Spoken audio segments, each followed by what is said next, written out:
circuit diagram shows the light-dependent resistor LDR is in a potential divider.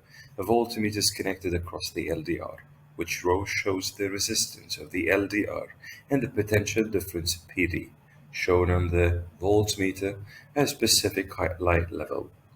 This is the LDR here. It's a kind of a resistor, and these arrows represent the intensity of the light rays falling or striking the surface of the LDR. One of the physical properties affecting on the LDR, or how LDR works, if there is higher intensity or low intensity of light in a dimmer room, in a bright place. So there is intensity of light decreases, let me say.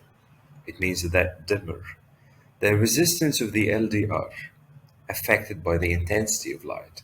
So resistance here is inversely proportional to the intensity, or the resistance, is inversely proportional to the intensity of light. So resistance here of the LDR increases.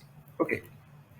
But once the resistance increases, it means too much energy consumed through the LDR. It means that the function of the voltmeter to measure how much energy being consumed according to the formula VW over Q.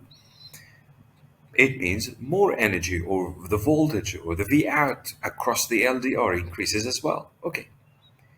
So the correct answer for this question, if the light level becomes less, it means dimmer, the resistance of the LDR becomes higher, and the PD across the voltmeter or across the LDR, which is higher. So the correct answer is C.